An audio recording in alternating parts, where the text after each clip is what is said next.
You must still be buzzing, man. You just had a show opening for Lee Bryce not too long ago, eh? I am still buzzing, dude. It was unreal. I mean, that rink in Abbotsford was packed, and the energy was amazing. And I went up on stage with Lee. I'm not sure if you saw my recent post I did about an hour ago. It was a pretty cool moment singing with him during his set. And yeah, man, it was great. I'm just replaying it over and over and over in my mind. Yeah, still pretty fresh for you, I guess, eh? So that's a good way to start off the year. 100%. Right on. So let's dig into your new music, Chad. Brand new single, Legendary, coming out April 24th. So I had the chance to listen to it, and it's a absolute banger. Tell me about the track. It really sounds like you're stepping into kind of a bigger, really more high-impact sound. Yeah, I mean, this song is kind of its own island. It's kind of its own thing. You know, I've been wanting to write a song for the hockey world for a long, long time, right? So I've kind of taken all of my experience and all of my favorites in the rock world, or just kind of that high octane vibe, and put it into this song. And I co-wrote it with Jason Blaine, who's a really good friend of mine who I've toured with quite a bit. He's an incredible writer. He just brought so much to the table during this write.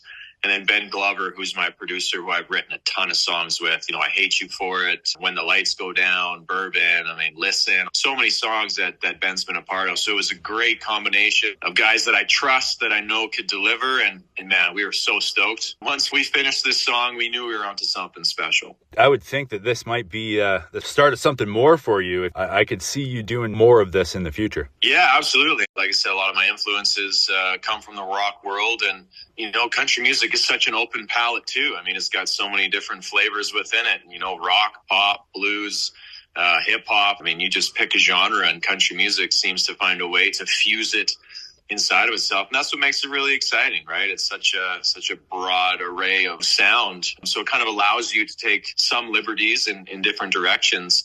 And I've got a follow-up single to Legendary that also has rock essence to it, but also country. It's a little bit more country rock. Legendary is just full on down the middle, full octane rock and roll. So it's a lot of fun to play. When I first listened to Legendary, I had the chance to listen to it. I was really getting a lot of Nickelback vibes, you know, like you can mention, like, see it at an amphitheater with some pyro on stage, you know, like that's what I was feeling when I heard it for the first time. You mentioned that you were really influenced by some artists that you've, you know, grown up listening to or whatnot. Who were some of those artists, I guess, that you were kind of channeling with this track? Well, you mentioned one of them, you know, Nickelback. I did crank a ton of Nickelback when I played junior hockey and college hockey, you know, because it just gives you that adrenaline going on the ice. And Three Doors Down was a big band of mine too. I've got their vinyl that I crank all the time. You know, in the mix of those guys was Creed and Metallica and AC/DC. You know, Thunderstruck to this day never gets old, right? You Absolutely. Put that song on and the hair on the back of my neck stands up and I feel like going and playing hockey. So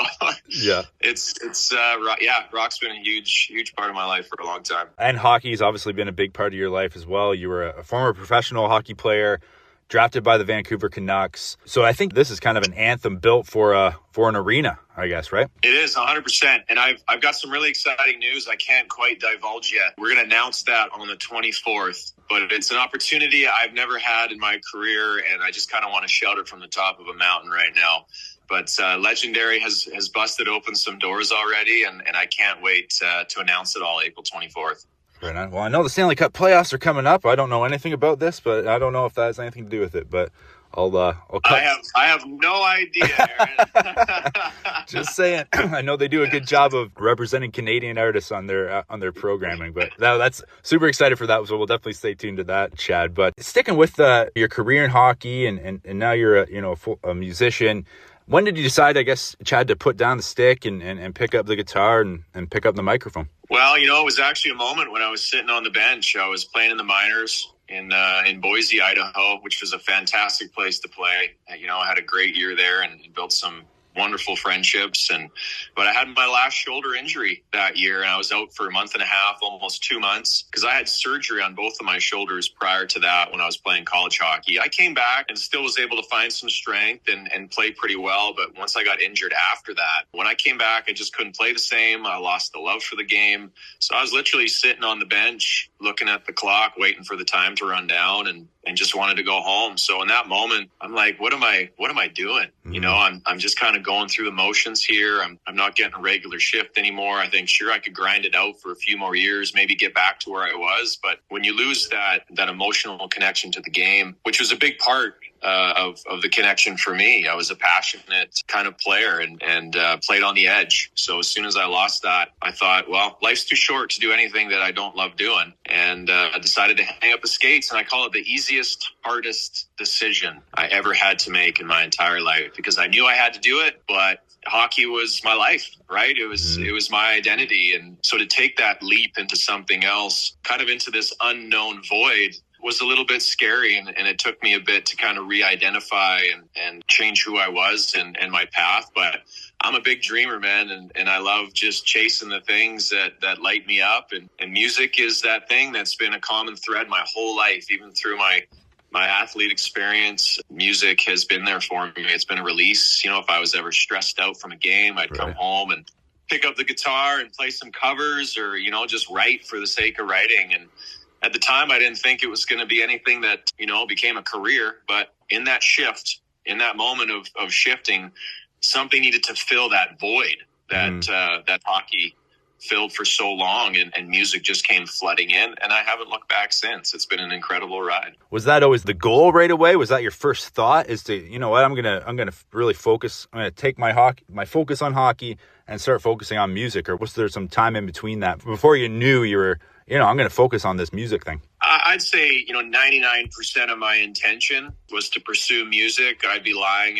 if I didn't have moments where I was like, should I go pursue more of my PhD in psychology? Because I had a bachelor's of science in psychology in university. I wanted to become a sports psychologist and coach and motivational speaker and all of these things. So it's like, is this the time that I do that? Do I become a firefighter? You know, there was just that tiny little voice inside of your head, but, you know, it really didn't last long, and there was no longer a plan B. My plan A was music, music, music. This was something that I knew I needed to pursue. Just in every cell of my body was telling me, okay, it's time to do this. And I started off doing open mics in Vancouver for like 8 people, you know, right. You show up and you write your name down, you get there early and you play your 3 songs for 8 people. And so I started from the very, very, you know, grassroots at these open mics and just slowly started to, quickly, actually, I was on a major festival stage about a year and a half after that. So what felt like slow progress in the beginning, the country world just embraced me right away, and I just felt like a rocket ship at that point. Right on, man. So you mentioned that you really wanted to make a song for the hockey world. So that, you know, this is cool because it's really combining the two passions that you've had throughout your life and your career or careers. How is Legendary an anthem for the hockey world? Yeah, you know, I put myself, you know, the skates of somebody that's just getting ready to go out onto the ice. It's like, what do I want to hear? You know, what's going to get me pumped up, and what's going to get the listener pumped up as well. And obviously, you know, you can have all the intentions you want going into a writing session, but it doesn't mean that that's what's going to come out of it. You know, I've gone in wanting to write a party song and a ballad comes out, or vice versa. I go in wanting to write a ballad and a party song comes out. So you kind of have to give yourself to the moment. But with this song, it felt like I had such strong intentions going into this writing session. I even said to my producer before I went down to Nashville, I said, we're writing the Hockey Night in Canada theme song, okay?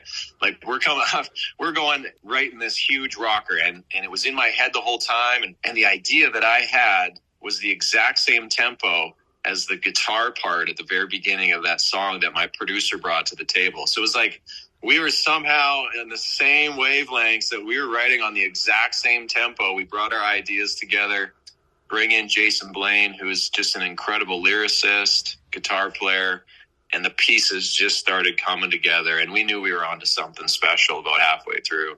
That's amazing. It sounds like the universe was working. You were working in parallel with that. So, and speaking that as well, you know, you talked about like motivation and sports and music, you know, there's universal themes there, right? Or where people can relate to that and kind of apply that concept to whatever they do and whatever they're passionate about, right? Absolutely. It's not really specific to hockey. You know, I project onto it because I'm a hockey guy, and this was my intention. But I mean, you could take this song, you could put it into football, you could put it into baseball, you You can put it into anything, really. You know, if someone wants to just get pumped up and feel confident in what they're doing, just hit play on Legendary, man, and that'll get you where you need to go. It raises the pulse. It makes you want to get moving around, definitely. Legendary, it drops on April 24th. You mentioned that we can expect some new music. So are these kind of a part of a bigger project, Chad, or is it kind of single by single right now? Or it's a little bit of both. You know, I'm just doing single by single until I'm ready to release the full record, and it's going to be a full record. It's not going to be an EP. It's going to be a bunch of songs, because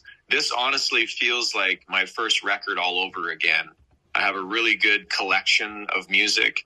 You know, when you first release a record that you never released before, you have this huge pool of songs to choose from. That's why they say your first record is always the easiest. So it's kind of interesting that on my sixth record, I feel like I have so many songs to choose from, but I've been working really hard over the last few years to build up the catalog, and I've got a few songs already recorded, a bunch of demos just waiting to be recorded. There's a very exciting lineup of songs that are going to be following Legendary. But like I said, Legendary is kind of its own thing. It's its own island, you know, specifically for kind of that sports world, the athletic world. And then I'll be kind of getting back to more of the country rock vibe after that. But no, I got to say, Aaron, I'm beyond excited for what's to come here. Yeah, I'm excited for you too, man. Just hearing that song, people are going to love that song. It's going to really connect with a lot of people, I think, man. But thanks, man. On top of the new music, you're hitting the road. You got a few stops, I think, across Alberta and BC and New Brunswick. Yep. Any other shows that you have